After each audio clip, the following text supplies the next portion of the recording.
Hello everyone, मैं Amit toppers cos academy पे आपका स्वागत करता हूं। तो बेटा हाजिर हैं एक और नई वीडियो के साथ। और इस वीडियो में हम आपका एसएससी सीजीएल के जो आपके पहले दिन की यानी कि 14 ऑफ जुलाई 2023 की जो पहली शिफ्ट थी, जो आपका पहला दिन था, उसकी जो चौथी शिफ्ट थी, उस चौथी शिफ्ट के साथ हम यहाँ पे हाजिर हैं। जल्दी से सारे क्वेश्चन कंप्लीट करेंगे और हम आगे बढ़ेंगे। चलिए पहला क्वेश्चन देखते हैं। पहले क्वेश्चन में वो आपसे बोल रहा है कि भारत में पहली बार गरीबी रेखा जो थी, पॉवर्टी लाइन जो थी, उसके बारे में चर्चा जो है वो किसने करी। तो हम लोग यहां पे याद रखेंगे, पहली बार जो आपका गरीबी रेखा पॉवर्टी लाइन की जो आपका डिस्कशन हुआ था, चर्चा हुई थी, वो 1876 के अराउंड, 1876 के अराउंड दादा भाई नारोजी ने कहा था कि आपका 1866 और 1867 के समय भारत की जो प्रति व्यक्ति आय थी वो लगभग कितनी थी? 20 रुपए थी। इस तरीके का कुछ कैलकुलेशन दिया था दादा भाई नारोजी ने, और बोला था कि भारत जो है वह गरीबी रेखा से, बहुत सारे लोग हैं जो गरीबी रेखा से नीचे हैं, जिन पे अपने जीवन यापन के लिए आपका सफिशिएंट अमाउंट में पैसा नहीं है। ये सारी बातें जो उन्होंने बोली थी, उन्होंने एक किताब लिखी थी, poverty and un British rule of India. ठीक है, उसमें ये सारी चीजें आपका लिखी थी। ठीक है, तो मतलब इसका जो सही आंसर होगा वो क्या होगा? ऑप्शन बी, दादा भाई नरोजी, है ना। और दादा भाई नरोजी ने जो किताब लिखी थी वो कौन सी थी? Poverty and un British rule in India, जिसमें उन्होंने पहली बार आपका पॉवर्टी यानी कि गरीबी रेखा, पॉवर्टी इंडेक्स की आपकी बात करी थी, गरीबी रेखा की बात करी थी। ठीक है, चलिए अगला क्वेश्चन हम देखते हैं। अगला क्वेश्चन वो आपसे पूछ रहा है कि इन डांस फॉर्म्स में से कौन सा, ये जो आपके डांस फॉर्म लिखे हैं, ये जो आपके लोक नृत्य लिखे हुए हैं, उनमें से कौन सा लोक नृत्य है जो झारखंड में आपका संथल जनजाति है उसके द्वारा परफॉर्म किया जाता है, उसके द्वारा ये नाचते हैं, है ना। तो संथल जनजाति से संबंधित कौन सा आपका लोक नृत्य है जो यहां पर दे रखा है? देखो बेटा, आपका यहां पे दे रखा है झीका देसाई, है ना। झीका देसाई जो है वो इसका सही आंसर है। झीका देसाई जो है वो आपका डांस फॉर्म है जो आपका झारखंड में संथल जनजाति जो है उससे संबंधित है। बाकी डांस फॉर्म को भी हम देख लेते हैं। कोली डांस फॉर्म जो है वो महाराष्ट्र का है। कोली डांस फॉर्म जो है वो महाराष्ट्र का है। कोलकली जो है वो आपका केरला का है। और आपका घूमर जो है वो राजस्थान का है। ठीक है, तो हम याद रखेंगे कि अगर आपसे पूछा जाए झारखंड का, तो झारखंड का है झीका दसई, है ना। उसके बाद कोली महाराष्ट्र से संबंधित है, कोलकली जो है वो आपका केरला से संबंधित, और घूमर जो है वो आपका राजस्थान से संबंधित है। यहाँ पे क्या होता है बेटा, आपके कई सही अलग अलग जो आपके अटायर्स होते हैं, मतलब अलग अलग तरीके के जो आपके जो ट्रेडिशनल कपड़े होते हैं वो पहन के, और बजाने के जो कई सारे आइटम्स होते हैं, जैसे आपके ढोल होते हैं, जैसे आपके बाजे वाजे होते हैं, उनके साथ ये जो है वो अपने अटायर्स में डांस परफॉर्म करते हैं, है ना। तो झारखंड में आपका संथल जनजाति इसे परफॉर्म करते हैं। तो जो सही आंसर होगा क्या होगा? वो आपका ऑप्शन बी सही होगा। इस तरीके से कुछ परफॉर्म आपका किया जाता है, अक्टूबर के मंथ में ये आपका सेलिब्रेट किया जाता है। ठीक है, चलो तो ये आपको देख रखा है कि आपने जो ट्रेडिशनल आपके कपड़े होते हैं वो पहन के ये यहाँ पर परफॉर्म करते हैं। ठीक है, चलिए चलते हैं अगले क्वेश्चन की तरफ। अगला क्वेश्चन वो बोल रहा है, श्री सागर कैलाश करके एक व्यक्ति हैं जिन्हें अर्जुन पुरस्कार मिला था 2022 में। ठीक है, अब देखो 2022 का है तो वो तो आपसे नहीं पूछेगा, वो आपसे पूछ रहा है कौन से खेल से संबंधित थे। तो संबंधित तो थे ये आपके मलखंब से, ऑप्शन सी इसका सही आंसर है। लेकिन हमें ये याद रखने की जरूरत नहीं, हमने ये देखा, बस हम यहाँ पे क्या देखेंगे कि 2024 में अर्जुन अवार्ड जो मिले हैं उनकी लिस्ट क्या है। तो यहाँ पे मैंने आपसे ये पहले भी वीडियो में शेयर करी थी, अभी भी शेयर कर देता हूँ। 2024 में जो अर्जुन अवार्ड मिला है, अर्जुन अवार्ड 2024 में जो मिला है उसकी लिस्ट है ये आपका। ठीक है, 2024 में जो अर्जुन अवार्ड मिले हैं उसकी लिस्ट है ये आपका, अर्जुन अवार्ड 2024, जिसमें आपके मोहम्मद सामी जो क्रिकेट से रिलेटेड हैं उन्हें भी अर्जुन अवार्ड मिला है। तो हो सकता है ये आपका यहाँ से ये क्वेश्चन पूछ ले, है ना। मोहम्मद सामी पे क्वेश्चन आने के चांसेस ज़्यादा हैं, पॉपुलर नेम है। बाकी आपके 26 लोग हैं, उनका आपको यहाँ पे मैंने लिस्ट दे रखा है, तो आप देख सकते हो, ठीक है। चलिए अब यहाँ पे अगले क्वेश्चन की तरफ हम चलते हैं। अगला क्वेश्चन, ठीक है। अब देखो अगला क्वेश्चन आपसे क्या बोल रहा है, विच of the following act introduce the foreign exchange in India. Bharat में विदेशी मुद्रा जो होती है ना, विदेशी मुद्रा जो होती है उसका विनियम जो है वो आपका मेंटेन करने के लिए कौन सा अधिनियम पहली बार पेश हुआ था, ठीक है। तो याद रखना 1973 में फॉरेन एक्सचेंज रेगुलेशन एक्ट, जिसे हम क्या बोलते हैं, फेरा, फेरा जो है वो आपका शुरू हुआ था। फॉरेन एक्सचेंज रेगुलेशन एक्ट जो है फेरा, वो शुरू हुआ था आपका 1973 में। और बाद में 1999 में यही जो फेरा है वो चेंज होकर बन गया था foreign exchange management act.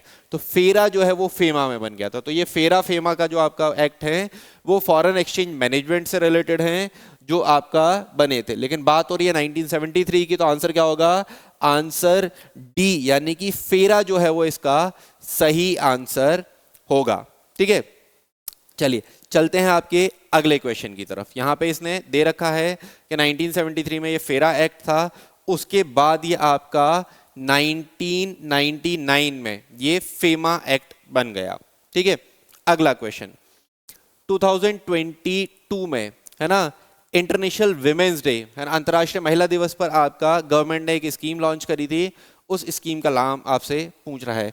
Government scheme से रिलेटेड क्वेश्चन आते हैं, बस यहाँ पे हम सॉल्यूशन देखेंगे। लेकिन इस समय यानी कि 2024 और 23 में जो गवर्नमेंट स्कीम्स आई हैं वो हम याद करेंगे, तो ये हमें याद करने की ज़रूरत नहीं है। लेकिन हाँ, 2023 और 24 की गवर्नमेंट स्कीम्स हम याद करेंगे। यहाँ पे बस इसका आंसर देख लेते हैं। आंसर था इसका समर्थ करके, ठीक है। ऑप्शन बी इसका सही आंसर था। अगला क्वेश्चन देखते हैं कि आपका जो पृथ्वी है, अर्थ जो है, उस पे आपका एनर्जी के लिए, है ना, सबसे बड़ा जो एनर्जी का सोर्स है वो क्या है। अर्थ की जो हीट, तापमान है, एनर्जी का सोर्स क्या है, उसकी ऊर्जा का स्रोत क्या है। तो बेटा यहाँ पे याद रखना, उसकी एनर्जी का जो सोर्स है वो क्या है आपका, रेडियोजेनिक हीट और प्रीमोर्डियल हीट, है ना। रेडियोजेनिक हीट और प्रीमोर्डियल हीट जो है वो अर्थ की एनर्जी का सोर्स है। तो आपका ऑप्शन सी जो है वो सही आंसर होगा इसका, ठीक है। अब रेडियोजेनिक हीट क्या होती है, जो अर्थ पे रेडियो एलिमेंट्स मिलते हैं, जो आपका आइसोटोप्स मिलते हैं, किसके, लिथियम के मिलते हैं, यूरेनियम के मिलते हैं, या और भी इस तरीके से जो आपके रेडियो एक्टिव एलिमेंट्स होते हैं उनके जो आइसोटोप्स मिलते हैं, उनकी वजह से जो हीट जनरेट होती है। या फिर आपका प्रीमोर्डियल हीट, मतलब अर्थ के फॉर्मेशन के टाइम पे जो आपका हीट जनरेट हुई थी, वही अर्थ की आपकी हीट का सबसे बड़ा सोर्स है। तो ऑप्शन सी जो होगा इसका सही आंसर होगा। इस स्लाइड में मैंने एक्सप्लेन भी कर रखा है दोनों पॉइंट, रेडियोजेनिक हीट क्या होती है और आपका प्रीमोर्डियल हीट क्या होती है। तो ये आप पढ़ सकते हो, इसका स्क्रीनशॉट ले सकते हो, ठीक है। अगले क्वेश्चन की तरफ चलते हैं। अगला क्वेश्चन वो बोल रहा है आपसे कि जो आपका कर्नाटका है, सॉरी जो तेलंगाना है, तेलंगाना की आपकी लेजिस्लेटिव असेंबली में, तेलंगाना विधानसभा में कितने सदस्यों को, कितने आपके मेंबर्स को नॉमिनेट किया जाता है, मनोनीत किया जाता है। आंसर होगा सर एक मेंबर को। कितने लोगों को किया जाता है, एक सदस्य को किया जाता है। नॉलेज के बेस पे किया जाता है, ज्ञान के बेसिस पे किया जाता है। एक सदस्य को नॉमिनेट करती है वहां की गवर्नमेंट, ठीक है। तो इसका जो सही आंसर होगा वो होगा ऑप्शन डी, ठीक है। चलिए अगला क्वेश्चन आपका, थॉमस कप जो है, बेटा थॉमस कप जो है वो आपका किससे, आपका कितने दिन बाद होता है, ठीक है। थॉमस कप कितने साल बाद होता है, ठीक है। क्या वो हर साल होता है, क्या वो 2 साल बाद होता है, या वो आपका हर 3 महीने बाद होता है, या फिर वो आपका 3 साल बाद होता है। तो पहली चीज हम याद रखेंगे, थॉमस कप आपका हर 2 साल बाद होता है। थॉमस कप जो है वो आपका हर 2 साल बाद होता है। इंग्लैंड के एक प्लेयर थे जिनका नाम थॉमस था, उनकी याद में 1949 में पहली बार आपका थॉमस कप हुआ था, है ना। फर्स्ट टाइम थॉमस कप हुआ था कब, 1949 में। हर 2 साल बाद थॉमस कप को ऑर्गेनाइज किया जाता है। किसकी याद में, थॉमस जो इंग्लैंड के बैडमिंटन प्लेयर थे। इवेंट कौन ऑर्गेनाइज करवाता है, आपका बैडमिंटन वर्ल्ड फेडरेशन जो है, बैडमिंटन वर्ल्ड फेडरेशन जो है वो इस इवेंट को ऑर्गेनाइज करवाती है। थॉमस कप किससे रिलेटेड है? बैडमिंटन से रिलेटेड है। सर अभी कोई थॉमस कप हुआ है? हाँ सर, अभी थॉमस कप हुआ था 2024 में। तो सर ये जो थॉमस कप हुआ था ये किसने ऑर्गेनाइज किया था? इसका होस्ट कौन था? सर इसका होस्ट था China, Republic of China. Sir इसका विनर कौन था? इस थॉमस कप को जीता किसने था? ये बैडमिंटन का टीम इवेंट है ना, आपके टीम में खेला जाता है। तो मेल और फीमेल दोनों की, मतलब मेंस टीम और वुमेन्स टीम दोनों ही आपके जो जीते थे वो किसने जीते थे? चाइना ने। 2024 में थॉमस कप किसने करवाया? चाइना ने करवाया। कौन जीता? चाइना ही जीता। सर अगला थॉमस कप होगा कब होगा? सर 2026 में होगा अगला थॉमस कप। सर ये जो थॉमस कप 2026 वाला होगा इसे कौन ऑर्गेनाइज करवाएगा? सर इसे डेनमार्क करवाएगा, है ना। अगला थॉमस कप जो 2026 वाला होगा वो कहाँ होगा? आपका डेनमार्क में होगा। इतनी इंफॉर्मेशन काफ़ी है, इससे ज़्यादा इंफॉर्मेशन आपसे नहीं पूछी जाएगी। हो सकता है 2026 में जो विनर वगैरह हो वो पूछे, लेकिन वो अभी बहुत दूर है। यहाँ मैंने 24 की इंफॉर्मेशन आपको दे दी है, ठीक है। चलिए, तो ये क्वेश्चन का आंसर जो होगा ऑप्शन बी, हर 2 साल बाद ये आपका थॉमस कप जो है वो होता है, ठीक है। अगला क्वेश्चन हम देखते हैं। यहाँ पे मैंने ये सॉल्यूशन दे दिया आपको, है ना। सॉल्यूशन में मैंने लिख दिया है बैडमिंटन वर्ल्ड फेडरेशन इसे करवाता है। 48-49 में पहला थॉमस कप आपका हुआ था। किसकी याद में हुआ? सर जॉर्ज एलन थॉमस की याद में, ठीक है। चलिए अगला क्वेश्चन आपका बहुत इजी क्वेश्चन है। सरदार सरोवर डैम, सरदार सरोवर प्रोजेक्ट या बांध जो है उससे कौन कौन से राज्यों को फायदा होता है? ठीक है, आपने सुना होगा, नहीं सुना तो मैं बता देता हूं। सरदार वल्लभ भाई पटेल की जो मूर्ति है, स्टैचू ऑफ यूनिटी जिसे हम बोलते हैं, है ना, वो मूर्ति आपके कौन से डैम के पास बनी हुई है? सरदार सरोवर डैम के पास। नर्मदा नदी पे सरदार सरोवर बांध के पास सरदार वल्लभ भाई पटेल की मूर्ति जो है वो बनी हुई है। कौन से जिले में है? नर्मदा जिले में है, ठीक है। तो ये नर्मदा डैम कहाँ है? गुजरात में है। ये गुजरात में है। गुजरात या उसके पास वाले राज्य होंगे, स्टेट होंगे जिन्हें इससे फायदा होगा। तो क्या आपका गुजरात पंजाब और हरियाणा के पास है? नहीं सर, गुजरात पंजाब और हरियाणा से बॉर्डर नहीं लगाता, बहुत दूर है। क्या गुजरात आपका कर्नाटका और तेलंगाना के पास है? नहीं सर, गुजरात का कोई भी बॉर्डर तेलंगाना या कर्नाटका से नहीं लगता। सर ये इससे भी दूर है। जब पास में ही नहीं है तो उसे फायदा कैसे मिल जाएगा? यहाँ पे चौथे वाले ऑप्शन में महाराष्ट्र, मध्य प्रदेश और छत्तीसगढ़ दे रखा है, झारखंड दे रखा है। इसमें तो गुजरात दे ही नहीं रखा है, जबकि वो परियोजना, वो आपका बांध, वो डैम कहाँ पर स्थित है? गुजरात में। तो सही आंसर एक ही बचा जो क्या है आपका?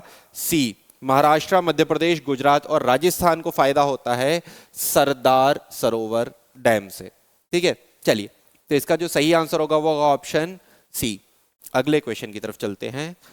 इजी सा क्वेश्चन, पेनल्टी कॉर्नर। आपने सुना होगा कि आपके फुटबॉल होता है उसमें कॉर्नर या पेनल्टी कॉर्नर होता है, या आपका हॉकी होता है उसमें कॉर्नर या पेनल्टी कॉर्नर होता है। तो पेनल्टी कॉर्नर जो आपके कौन से स्पोर्ट्स से रिलेटेड है? सर ये रिलेटेड है आपका हॉकी से। ऑप्शन सी जो है वो इसका सही आंसर होगा, ठीक है। चलिए अगला क्वेश्चन हम देखते हैं। आपका इंडिया के कौन से स्विमर हैं? ये पुराना क्वेश्चन है 2021 का। बस यहाँ पे हम आंसर देख लेते हैं कि कौन सा स्विमर था जिन्होंने क्वालिफाई किया था ओलंपिक्स के लिए आपका। तो एक लिमिट होती है, टाइम लिमिट, जिससे पहले अगर आप क्रॉस कर लेते हो तो आप क्वालिफाई हो जाते हो। तो ये किसने किया था? आपका साजन प्रकाश करके हुआ करते थे, उन्होंने ये किया था। ये क्वेश्चन इंपॉर्टेंट नहीं है, छोड़ देंगे, बस यहाँ पे शिफ्ट में आया था तो हमने ये देख लिया था। साजन प्रकाश, ऑप्शन बी। अगला क्वेश्चन इंपॉर्टेंट ये होता है आपका क्वेश्चन, हाँ ये इंपॉर्टेंट है आपका। अच्छा ये बहुत ज़्यादा इंपॉर्टेंट नहीं है, सॉरी। ये क्वेश्चन भी आपका करंट अफेयर का है 2020 में। यहाँ पे एक पर्सन थी जिनका नाम था श्रुति बंदोपाध्याय, है ना। इन्हें आपका मणिपुरी डांस के लिए फेमस थी। इन्हें आपका 2022 में संगीत कला अकेडमी जो है उसने अवार्ड किया था। संगीत नाटक अकेडमी जो है वो अवार्ड मिला था 2020 में। तो ये क्वेश्चन आप छोड़ सकते हो, बस ये आपका शिफ्ट में आया था तो यहाँ हमने डिस्कस कर लिया, ठीक है। अगला क्वेश्चन ये जो है आपका क्वेश्चन, हाँ ये आपका which is the only living representative of Spondylida and has an undergone creeping perennial rhizome and give off aerial as well as underground branches। तो ये जो है वो आपका इक्वेस्ट्रॉम करके है, जो इसका सही आंसर है। बायो का क्वेश्चन है, एक बार देख लेना, याद करना पड़ेगा बायो आपको, है ना। बायो के क्वेश्चन आपको याद करने वाले आते हैं, इसमें समझने का बहुत ज़्यादा कुछ ऐसा होता नहीं है, ठीक है। अगला क्वेश्चन आपका, which of the following cell organelles is made up of ribosomes RNA. RNA से बना हुआ होता है या आपका प्रोटीन से बना हुआ होता है? जाहिर सी बात है, कौन से होते हैं आपके राइजोम्स होते हैं जो आपके प्रोटीन या इससे बने हुए होते हैं, ठीक है। इजी आंसर ऑप्शन सी सही आंसर होगा। अगला क्वेश्चन हम देखते हैं, अच्छा क्वेश्चन है जो ज्योग्राफी से आपका पूछा गया है। एक तरफ आपको स्टेट के नाम दे रखे हैं और दूसरी तरफ आपको हिल्स दे रखे हैं, पहाड़ियां दे रखी हैं, ठीक है। शायद आपको पता होगा कि केरल में स्थित है अन्नामलाई हिल्स। केरल में स्थित है अन्नामलाई हिल्स। दक्षिण भारत की सबसे ऊंची चोटी कौन सी है? अन्नामलाई हिल्स। ऊंचाई कितनी है आपका? 2696 या 2697 मीटर की ऊंचाई है जो आपका अनई मुड़ी है ना। अनई मुड़ी इसकी हाईएस्ट पीक है अन्नामलाई हिल्स की। तो ये कहाँ है आपका? केरल में, ठीक है। मेघालय में है आपका गारो खासी जयंतिया, तो ये भी सही है। और आपका मिजोरम में है आपका लुशाई हिल्स, है ना। मिजोरम में आपकी कौन सी हिल्स है? आपका लुशाई। तो इसका जो सही आंसर होगा, फर्स्ट का ए, सेकंड का बी, थर्ड का आपका सी, है ना। तो ए बी सी करके इसमें सही आंसर होगा, जो आपका ऑप्शन बी जो है वो आपका सही आंसर इसमें रहेगा, ठीक है। तो इसका सही आंसर क्या होगा? ऑप्शन बी इसका सही आंसर होगा, ठीक है। चलो अगला क्वेश्चन हम देखते हैं। अगला क्वेश्चन, अच्छा, बहुत अच्छी एक किताब है जिसका नाम है Buddha, the Buddha and his Dhamma, है ना। बुद्ध और उनका धम्म, ये किताब लिखी थी किसी पर्सन ने। इनके ऑथर कौन थे?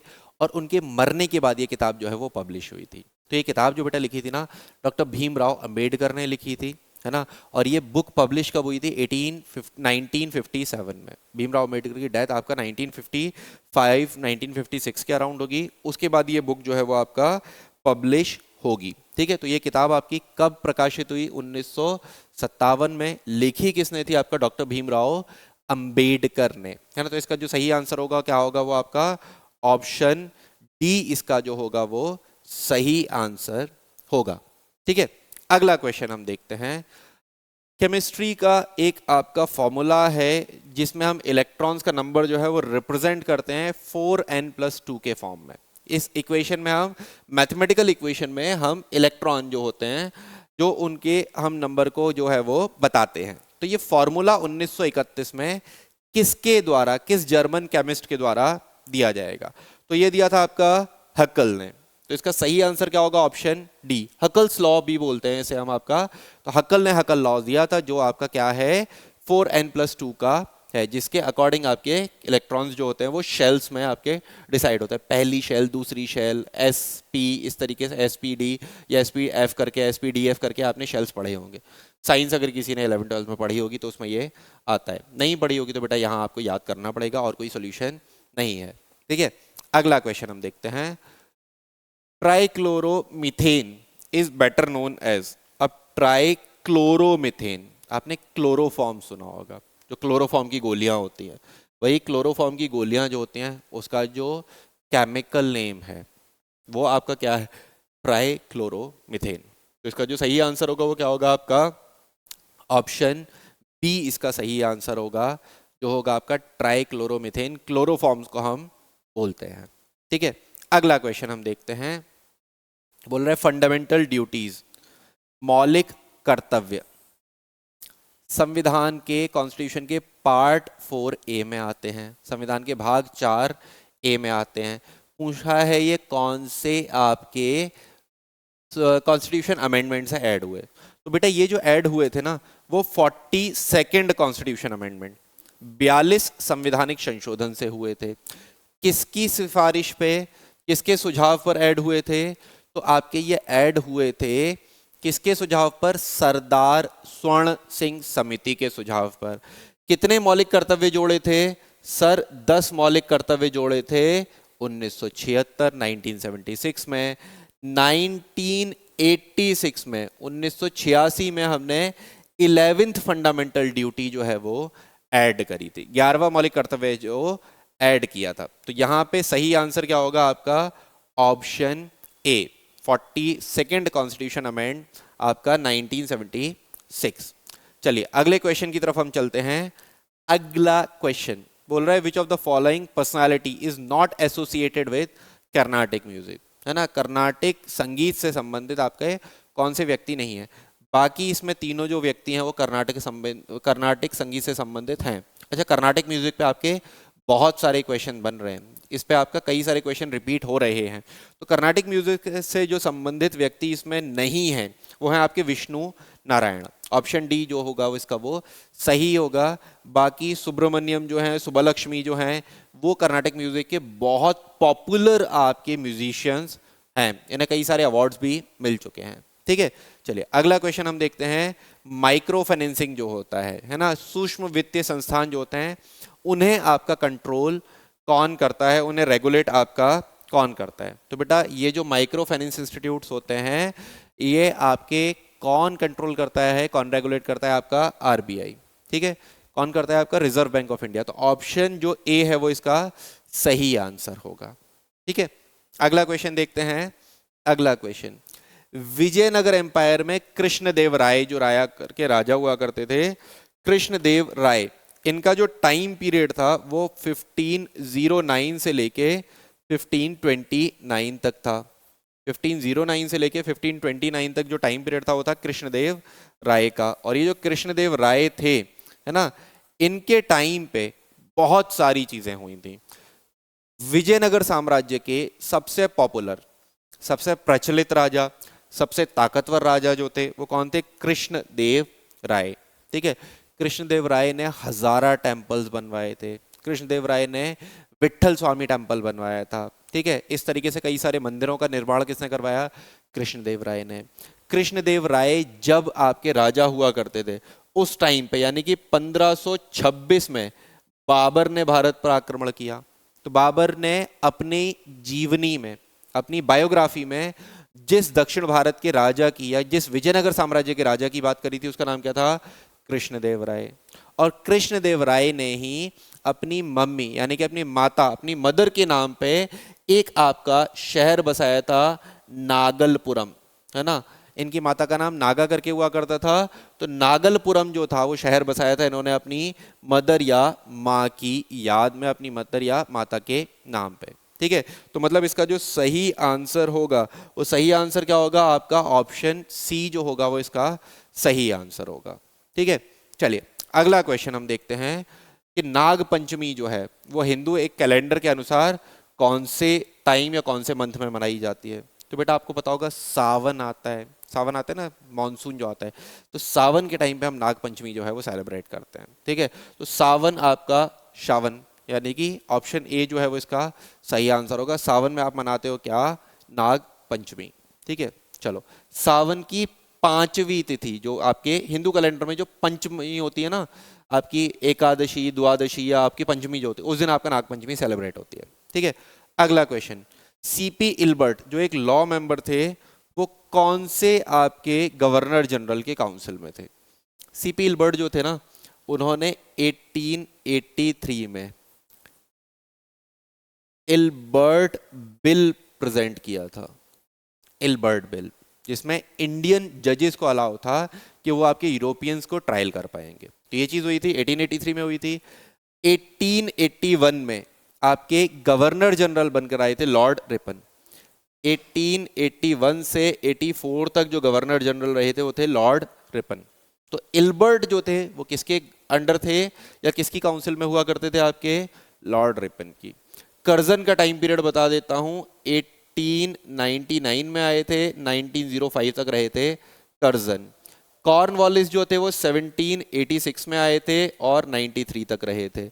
लॉर्ड लिट्टन जो थे वो 1876 में आए थे और 1880 तक रहे थे। ठीक है, ये चीजें समझ में आई। ठीक है, टाइम पीरियड मैंने आपको बता दिया, क्रोनोलॉजी लगवाए तो आप लगा सकते हो। ठीक है, चलो अगला क्वेश्चन हम देखते हैं। अगला क्वेश्चन, इसका जो सही आंसर होगा ऑप्शन डी इसका सही आंसर होगा। अगला क्वेश्चन आपका, which Chinese traveller visited India during the Harshavardhan के टाइम पे, हर्षवर्धन के टाइम पे, है ना, आपके 630, 632, 640 के आसपास हर्षवर्धन के टाइम पे कौन सा चाइनीज यात्री भारत आया था। तो भारत जो आया था वो क्या था, हुएनसांग। हुएनसांग जो था वो हर्षवर्धन के टाइम पे भारत आएगा, आपका भारत की यात्रा करेगा, भारत के बारे में बहुत सारी चीज़ें लिखेगा, यहाँ से जाएगा। कई बार भारत आया था, अब बताते हैं 5-6 बार शायद ही आपके भारत आएंगे ह्वेनसांग इंडिया में। ठीक है, तो इसका जो सही आंसर होगा वो क्या होगा आपका, ऑप्शन बी इसका सही आंसर होगा। ठीक है, तो बेटा इस शिफ्ट में इतने ही क्वेश्चन थे आपका। ठीक है, हम वीडियो को ख़त्म करते हैं।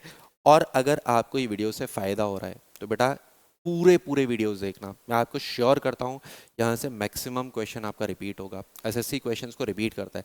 करंट अफेयर के हम आपका जो करंट का डाटा है वो देखते जा रहे हैं, भले ही वो आपका क्वेश्चन 2023 में पूछा गया होगा, लेकिन उसके बाद भी अभी जो डाटा है उससे रिलेटेड वो हम आपका देखते जा रहे हैं। ठीक है, तो चलो मिलते हैं आपसे नेक्स्ट वीडियो में।